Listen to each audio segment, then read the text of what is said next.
Hey, Lotus, before we get into the intro, I just wanted to thank our chat because we just spent like almost 20 minutes talking about some serious issues with the whole Harry Potter game coming out and different people's opinions on this.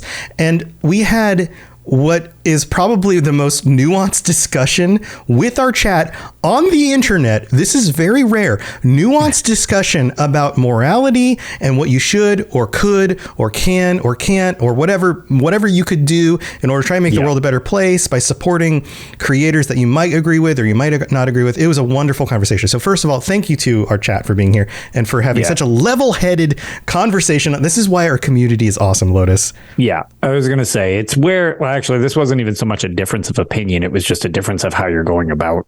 Right. It was a nuanced discussion. I was going to say, nobody's really in our group of the opinion on the opposing side of the fence, but like just to your point, like the ways things are dealt with in life and stuff like that. Mm-hmm. It's always, I always try to like listen, even if I don't agree with people on their approaches to stuff like that, so that it's like, well, okay, you can't really come to an understanding when you refuse to listen to the person talking to you. Yes.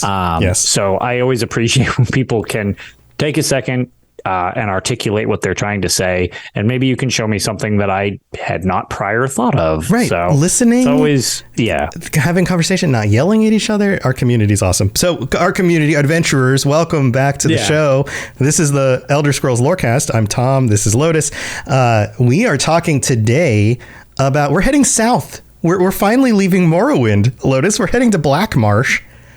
We sure are. Which is not it's kind of a dangerous trip, let's be honest. Yeah, very much not the season that I'm in personally up north, because it is swampy and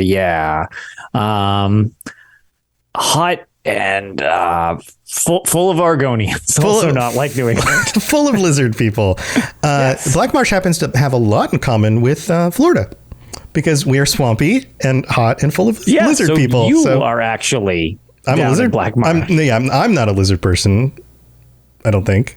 Argonians have some pretty cool traits. I do like rolling an Argonian, and I've got a few of them in NESO. How much do you like his sap? No.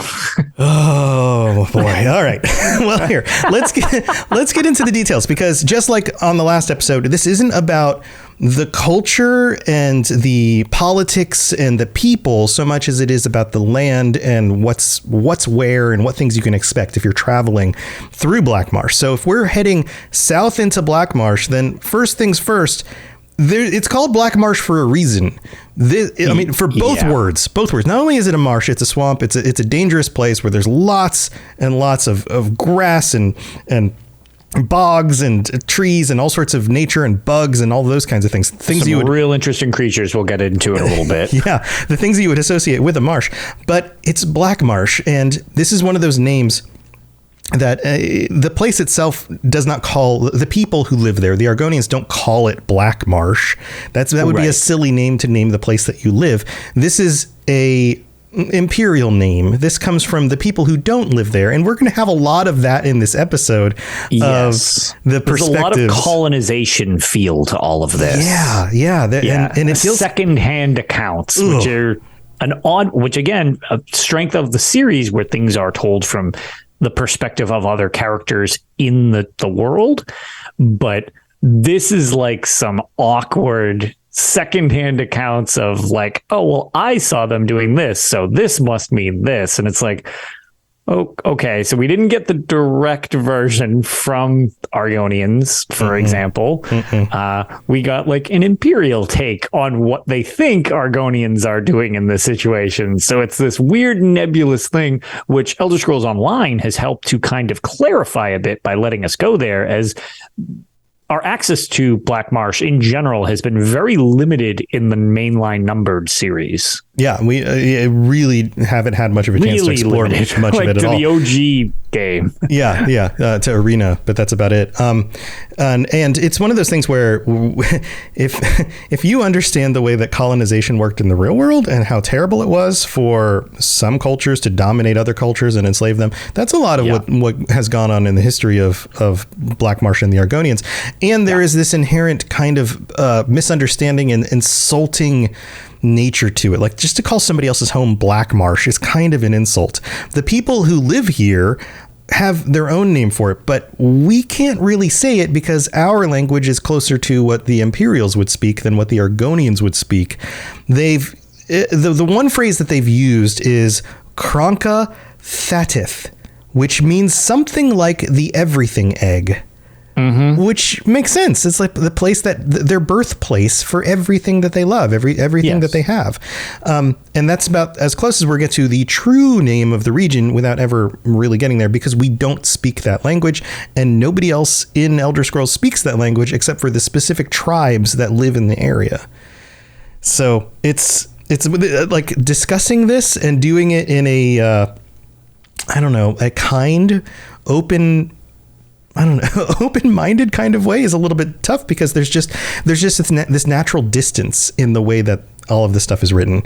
Yes. The other thing, which is a little more to the culture side, but I think it ties into kind of what you're saying here, is Argonians tend to not really care much about permanence. So a lot of their stuff they kind of let just fall to the wayside. So their record keeping and stuff like that, their traditions seem to be much more of a tribal type of, you pass it on to other members as opposed to you document it, like, Imperials, like the Imperial Library, for example. Right. It's a documentation of all these things. That type of thing is not really super aligned with Argonian customs. So that region, because it's so inhospitable in general, tends to also wash away a lot of their own history over time. It's really the Zanmirs that kind of stick around because they're just so huge. But like, so much of their stuff can be just lost in the swamp, so to speak, which is also really hard to keep track of record keeping and anything like that. Yeah. The swamp itself also just has this feeling like it's constantly overgrowing even the pathways in and out of the area. They talk about like trade doesn't happen very easily because every time the Imperials would try to carve a path for like a road in a very short period of time, it would just be overgrown with grasses and trees and all sorts of other things. Flooding. And like the region itself is very inhospitable to the ways of the Empire, but it's extremely hospitable for the Argonians because it's their natural habitat. And the hist trees specifically that live in that, like the ground itself is muddy and boggy. It's got limestone at its base, but the hist trees like fit right into this. They dig into their roots deeply into this area, and they've lived for an extremely long period of time, maybe over multiple kelpas. Yeah, they're a little creepy when you look into them. Yeah, a little creepy. But this zone is very specific for this type of these types of dwellers.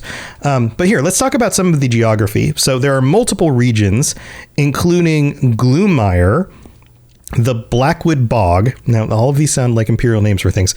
Middle Argonia. Imperial names. Yeah, Middle Argonia. The area itself is also known just as Argonia because that's where the Argonians were from. Yes, which is a game that we actually never got from one of the spin-offs because they've had...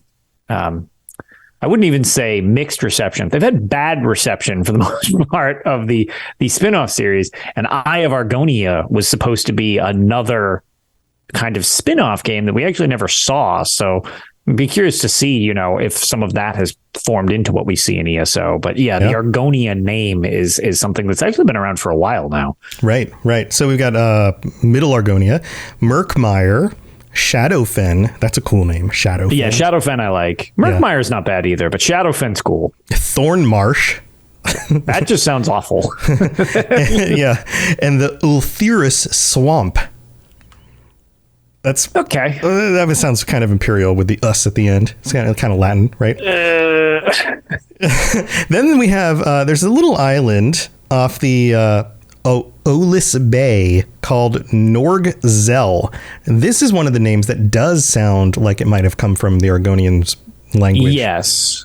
The Gel tongue or whatever it is. I never really quite know how you pronounce that. But yeah, a little more of their own naming conventions as opposed to, the colonized version of it being put on them. Right, right. And so this area is, if you look on the map, on the bigger view of Altamriel, it's on the southeastern side of the continent, kind of like Florida is of North America. See? And you are in there. There's a long coastline. So there are stories of travelers who tried to explore this area early on, getting lost and all of that. Also, the Argonians are known to have fishing vessels and pirating those kinds of things off the coast. So there's that kind of thing going on as well. But here, let's go through the list of notable places. These are all the cities, and we're going to talk about some of the locations of where these are on the map and that kind of thing. There's this is just an alphabetical list. There's Alton Corrimont, which is a freebooter settlement in eastern Shadowfen. So it's over on the eastern part. Yep. Archon, which very cool name. There's a lot of cool names here. Yeah, no, some of the names, it's also not that much continuity, those names, I find in Black Marsh. Yeah, that's true. So Archon is a settlement near the eastern coast of Black Marsh, kind of almost the far south side, not quite as south as you can go, but definitely on the southern side of it. And notice that these are called settlements. They're not really cities.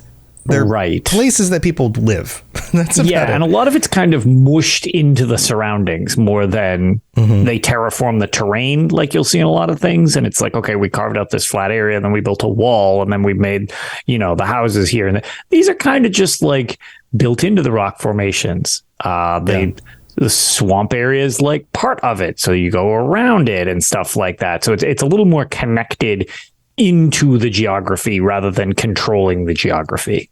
Right. So we also get another settlement like Black Rose, which is in Murkmire, near the Mirkwood, which all of a sudden we're now in the Lord of the Rings, but we're not. We are, which is funny because when I played through Arena and went there, it's funny that it's Mirkwood, but it's spelt slightly different. And I was like, that is definitely just trying to dodge copyright infringement back in the day. They totally knew what they were doing. Yeah, absolutely. Yeah, and this area has an Imperial built Black Rose prison in it. Yes. It's an arena in the Elder Scrolls Online, actually. Yep. And then this is a good name, Bogmother, which is a sacred Argonian ruin and former temple village in Shadowfen. Then there's Gideon, a settlement on the western border of Black Marsh. Hellstrom, another settlement located in the nigh unexplored interior of Black Marsh. There are portions of this part of the world that, other than the people who live there, the tribes, and there are multiple different tribes of Argonians that live in different areas. And aside from the people who naturally live here, the outside world barely ever even engages with. It's kind of like see most of this stuff. Right. It's kind of like the Amazon. Like there's still like at least one tribe in the Amazon that has still not been actually connected to modern society in any way. And it's like that. Why oftentimes we discover new things in the rainforest, because it's something that's nowhere else. This is almost like a, we had mentioned that the Morrowind region had like a very alien feel to it. This also has a very alien feel to it, just because so few cultures are able to ever get there in the series. So it's like a real interesting situation. Right. Then we have Lilmoth, a major port city on the southern tip of Murkmire, right off of the Olis Bay. There's one little bay, if you look at the map, that kind of peeks into that part of the continent right there. Then there's Mirkwood itself, the legendary dark forest that ever moves. I don't know how much more Tolkienian you can get than that. Yeah. Deep in the swamps of Black Marsh. And then there's Nuta Nara. This doesn't sound like an imperial name. The village that existed in the Second Era. There's reference to this in some of the old stuff. Yeah. And then there's the classics. And then there's Soul Rest, a settlement located in the southwestern corner of Black Marsh. I really like that place's name. Soul Rest just sounds cool. Like, yeah, it sounds like a cool place to go chill. Continuity with some of the other stuff, but right. It sounds neat.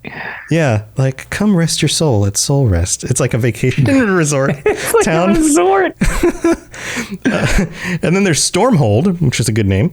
Yep, a major city in northern Black Marsh. This is the one that's real close to the border of Morrowind and Cyrodiil. It's like right at the top of Shadowfen. And actually, when I was giving just vague descriptions of the cities, you can see this place in the Elder Scrolls Online. And actually, like some of the places, like the Mages Guild is actually kind of like built into one of the rock formations, as well as the city itself.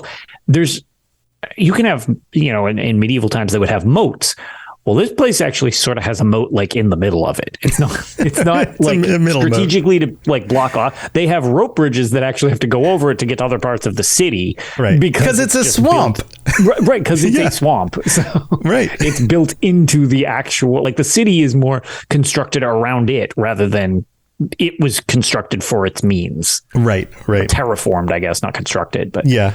And you can walk around on all those little wood planks between stuff. Yeah, little wood planks and just be above the crocodile pits, which are just living their lives down there. Yep. Yes, I'm like Florida still.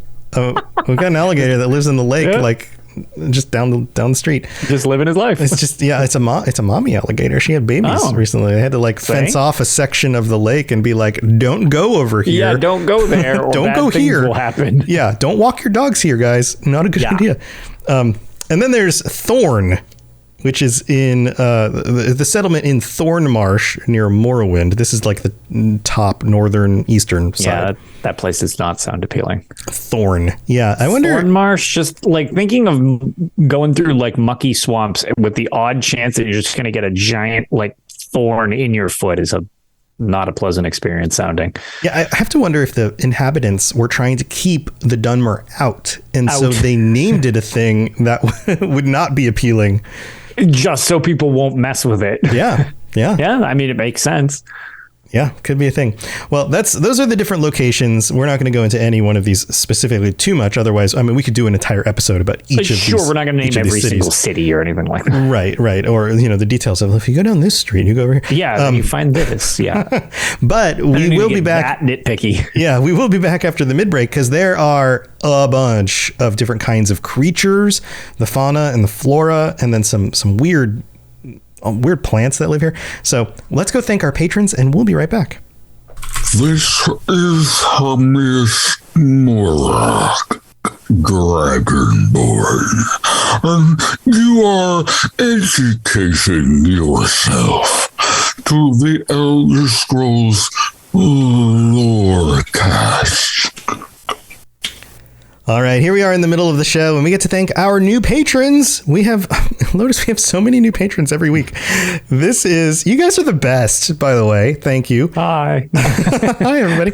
This is, let's see. Well, we're going to say welcome to Sonia M, Lars A, Joey T, Silas S, Gary K, Elizabeth N, and Don C, and then also MK44 Houdini upgraded from their 5 a month to tier to a year-long subscription, which you can do. You can actually save like 10% if you know you're just going to subscribe for the year. Then just do that. Save 10%. Go for it.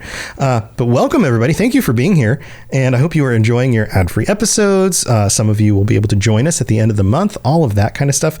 The end of the month this month is earlier because it's a short month, so it's just 2 weeks away, and we always do the patron chats on the last Thursday of the month. So that'll be on the 23rd, which feels really early, but there's only 28 days in the month anyway. So if you can join us in 2 weeks, please do. And if you want to join us, you still have time to sign up on patreon.com/Elder Scrolls Lorecast. And I also have to shout out our tier 5 Daedric princes, Kira C and Noodle Al Dente. Thank you for your support. You guys get shout outs every week. We also would read out a new review, but we don't have a new one this week. So if you'd like to leave us a 5-star rating and a review on Apple Podcasts, we'll read it out on a future episode of the show. You can also rate us on Spotify or whatever platform you listen to. Share us with your friends. If you're playing ESO with some buddies and you like what we've been talking about in one of the episodes, just mention us and see if they want to listen to it too. All of that is extremely helpful. So thank you to everybody for your support. And let's get back to the rest of the discussion about Black Marsh. Here we go. You're listening to the Elder Scrolls Lorecast, dear child of cities. That is why the Night Mother loves you. All right, we are here. We're back, and we're talking about the fauna. Lotus, is there anything you want to point out? I kind of took the reins of this, but I feel like this is the second half of the show is usually where I'm just like, hey, Lotus, what do you want to talk about? What part of this do you really like? So there are a couple that I want to just specifically touch on. I don't know that we can go through everything because that's why. I mean, in general, it's going to be kind of like picking and choosing. We'll go through a lot of, like, if we were to just read verbatim the Wikipedia, the unofficial Elder Scrolls page is like wiki page. It's just Flora and Fauna that's like, wow, that is a lot of information. Yeah, this is somebody's college thesis paper. Yeah, so we're going to condense this, but there are definitely a couple I wanted to just kick off to start with, and then we'll go through some as some of the more notable ones, I guess. Yeah. But one of the things that I just very much enjoy are the swamp jellies. Yes.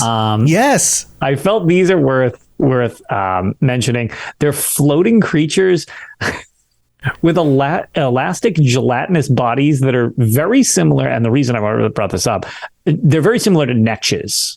We had mentioned in the last episode with Betty netches and bull netches.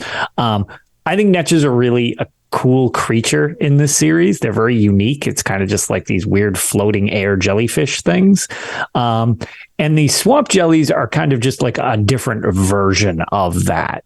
But I think they're neat. I just enjoy these creatures, and they've kind of fleshed out all the different, there's so many variations of them in Elder Scrolls Online. Yeah. But yeah, I definitely felt those are worth noting. And the other one, which we actually had never seen, but had heard about in books, I believe A Dance in Fire has it mentioned. There's a few books that make reference to these things called voroplasms. Yes. Okay. So these are the two that I wanted to point out because I love the jellies. Like they're kind of cute, and they've got these little tendrils that kind of hang down. Voroplasms are not cute. And no, they're cute too. They're just little slime dudes. I guess it's cute until it's peeling your skin off. Well, okay, but you can have it as a pet in ESO. Like when the Black Marsh expansion came out, like you get it. You get a little guy, a little buddy that like kind of plopped around with you. Like he just kind of yes. Yeah, you could get the little voroplasm buddy. Yeah. He was actually you could make him out of pet fragments, which ironically I remember being like a thing with my friend, which a lot of people know from the old UESP podcast, but he's been on Tales of Tamriel with us a couple times. Pylon, he now works at Alienware. Yeah. This was back right before COVID hit.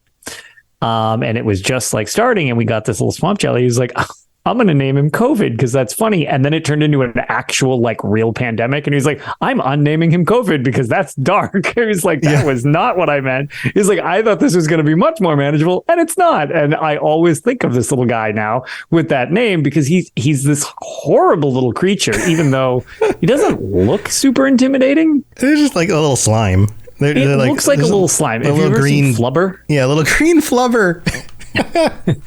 Yes. Yeah.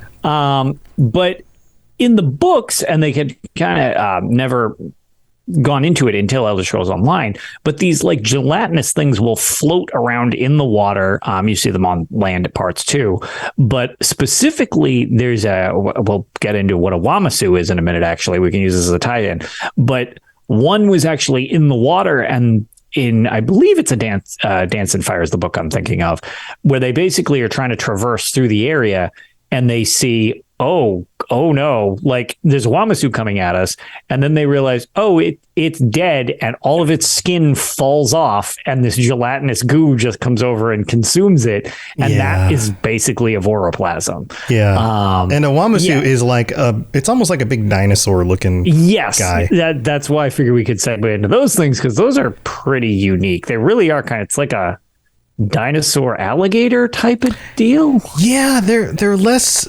I mean, they're more dinosaur and less alligator. They've got kind of the broad legs that are thicker than something like an alligator, a longer neck, what kind of looks almost like a dragon-like face, and then horns and spikes that run down the back of its body. So if you take an alligator and like morph it into more of a dragon, kind of like that. Okay, all right. At least that's my take on it. Yeah, I think that seems accurate. That seems accurate. I think that's a pretty good description of what you're getting. Right. And we also have other creatures as well that are way more common. I mean, a lot of the creatures that we aren't going to bring up, we'll just kind of mention here, are things like alligators and crocodiles and snakes and lizards and toads and those kinds of things. But then you have the more extreme ones, things like the Wamasu or the bog dog, which kind of looks like a lizard dog beast. You know what this reminds me of? Do you remember the original Ghostbusters movie? Do you remember? Yes. Do you remember the gargoyle dog creatures? Yes, the gargoyle. Yes, I know what you're talking about. This looks like the gargoyle dogs from Ghostbusters, but like living in a swamp with a bunch of like, green goo on its back and top of its head. Yes. Also, slight correction. I think it's the Argonian account is what I'm thinking of for the name of the book. Okay, yeah. Just for in case anybody's... Read both. They're both good. I'm real bad at remembering names of things. So I am too, and I'm doing that one on sort of totally off memory. But either way, Dance and Fire and the Argonian account, they're both a series of books from the series. Check them out. They're very good, both of them. Yeah. And Rob points out the Wamasu are also electric. Yes, they have lightning powers. Yes. So even more dragony because of that, I guess you could say. Yes. But then let's see. I'm trying to think. What else ways? What about the lizard bears or the bear lizard? The bear lizard. So it's kind of funny. These ones, there's these weird lizard versions of what seems like a lot of creatures, which have kind of been introduced via ESO. Because okay. So let's get to this is the meta reason. The meta reason is they put out boxes that you can unlock things, and they have to have like a version of a horse and a version of a guar and a version of a camel and a wolf and whatever, right? And when the Argonian stuff came out, they're like, let's just do if each of these things was a lizard instead, but still shaped like the version. Thing that it's like. So I guess that's now part of the lore. Correct. So then as a side effect to this, which I get that's like weird, but like look at it from, the outside perspective of how this is actually crafted. Yes, there's that. And then it kind of gets put into, well, okay, there are now lizard style versions of these creatures, which is fine because then they have their own unique versions of stuff to the region and stuff like that. And there's it's a decent amount of them. There's guar versions and horse versions, like you said, and bear versions. And but we also get other weird variations on lizards and reptiles that you would, or even amphibians, like dragon frogs. Yes. Dragon frogs are kind of neat. The AOG toad.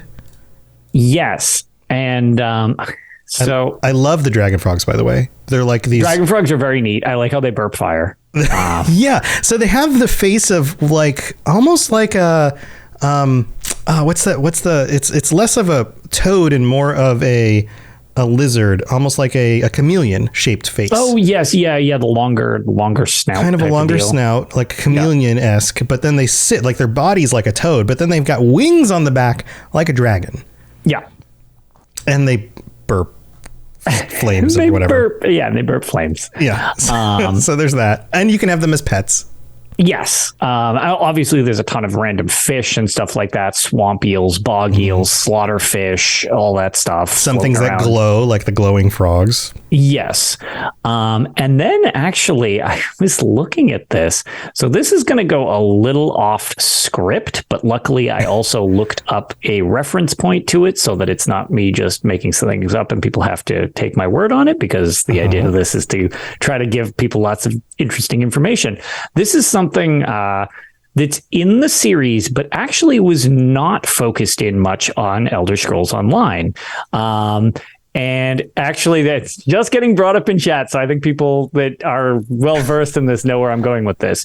They would be called root worms, which is not something that you actually see in Elder Scrolls Online. And basically what these things are, again, if you're interested in some type of reference point to this, you can check out the Argonian accounts, where they're used as a form of travel. There are these giant worm networks with a very slow digestive property. So you can kind of go through their gelatinous skin by pushing down into the muck, and they weave in and out of all of the swamps. So they kind of directed them to a lot of the major cities.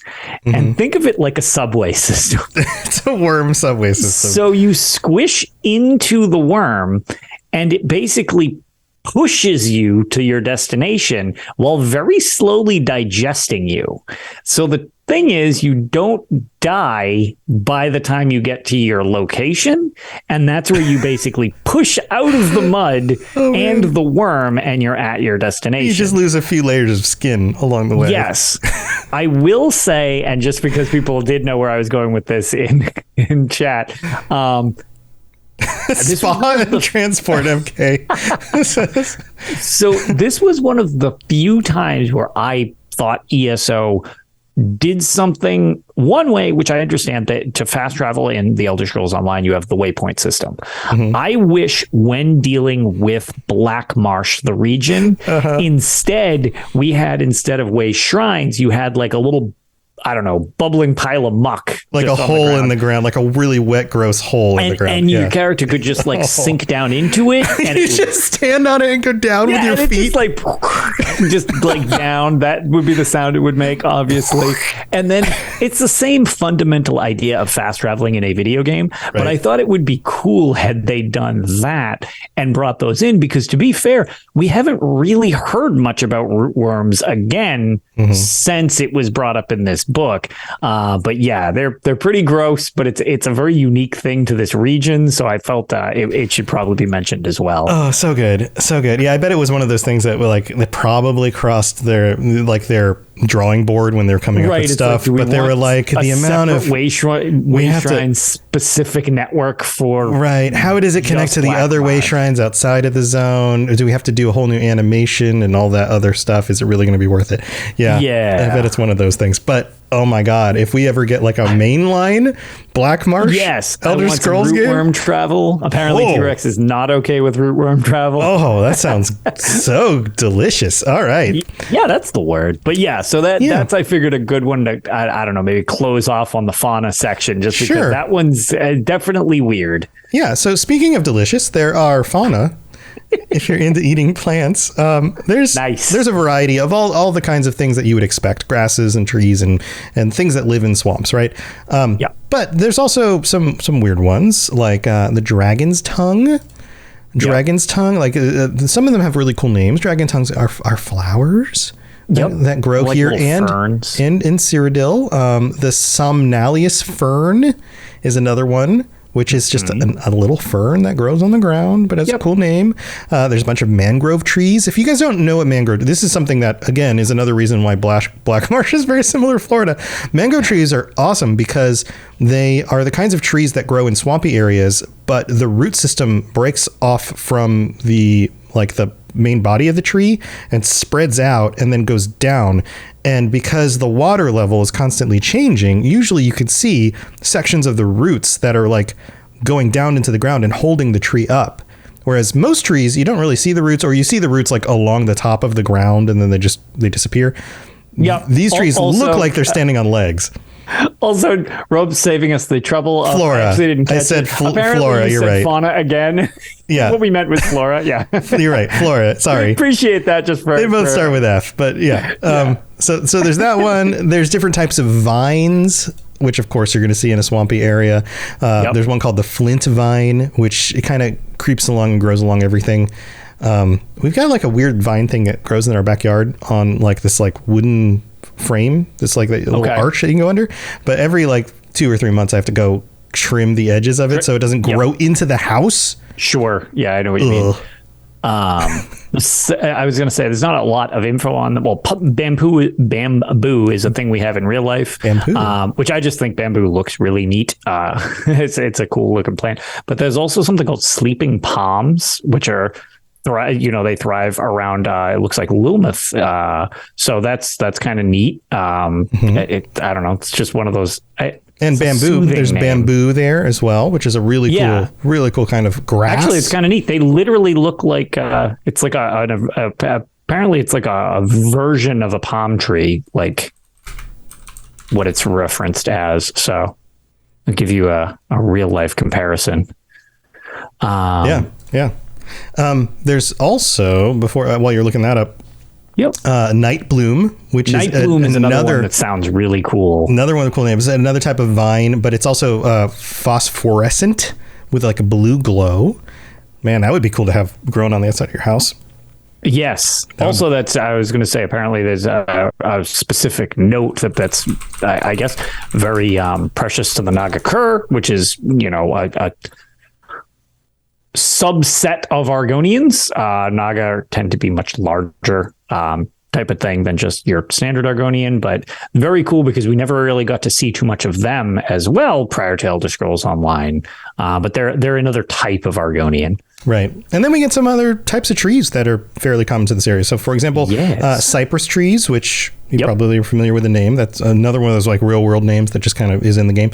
But then the bog willow, which I think looks really cool. This is one of those things you notice as you drive south in the United States, as you get closer to Florida, and to like subtropical areas, is the trees start to look drippier. That's the phrase I've always used. Honestly, though, that's accurate. Yeah, like drippier is kind of a good way of putting it. Yeah, I used to tour in a band, and one of the things I would always notice driving back home at the end of a tour was once you got into Florida, the trees started to look drippy. And it's because you have trees, kind of like the bog willow, where the branches all hang. There's just kind of all the like coniferous trees, all the branches are very, very hard. I guess you could say they stick out and up. Yes. Right. But things like bog willows have big branches that just kind of hang down, and you got kind of this like a canopy effect. Yeah. Like droopy. Yeah. Droopy, drippy. Yeah. Droopy, whatever. But, both.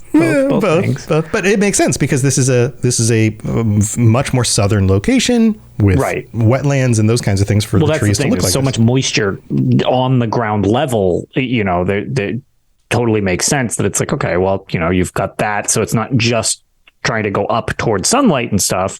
You've also got the water everywhere, so they're probably heavier in general because the plant will have much more water in its system itself, I would imagine. Yeah, maybe. So. Yeah. And the things just grow more too. So I think there's probably more competition. Yes, they tend to get much larger. The abundance of nutrients available. Right. And there's a lot of different plant life that all kind of stacks on top of each other. So, for example, if you go through a forest in northern areas, there tends not to be too many shrubs or bushes underneath the trees. The trees grow tall, and there's a canopy usually higher up, and then the things on the ground don't get as much light, so they don't really grow. So you can walk between the trees. If you walk through like a wooded area here, everything's just filled. Like there's the trees, but then underneath the trees, there's bushes and all sorts of things. So there's more of a competition. There's more sunlight. There's more of a competition to grab all the sunlight that's possible. So if you have something like this tree with like a canopy of branches that droop down, then you're grabbing more of that sunlight, which is probably an evolutionary advantage. Who knew that we would be talking about the evolutionary advantages of trees when doing our Black Marsh episode? I think that's it. We do say things tie in a lot to the actual series, parallels real life in a lot of situations. So there you go. There's one. And it makes sense. Like, it would make sense that the area would look like this because this is how real world areas like this look. So, So there you go. I love the Argonian culture. I love what bits we've gotten from I like ESO. that they filled it out much more with the Elder Scrolls Online, because a lot of it was kind of just, again, accounts like from other people. You didn't get to see it. A lot of it was kind of talked about, but you never experienced it in the games and stuff like that. And Shadowfen did an all right job with it, but I actually feel that Murkmire, which I wasn't even super enthused when the Murkmire DLC was released, as several years ago now. Yeah. I thought it would be fine or whatever. I was like, okay, yeah, sure, fill out more of the region. And Murkmire came out, and the story is kind of not so much connected to anybody else. It's kind of on its own independent thing. And sort of like a little Indiana Jones adventure, honestly, as you go looking for artifacts. However, while you're exploring in the region, I liked the fact that it filled out some of the other things.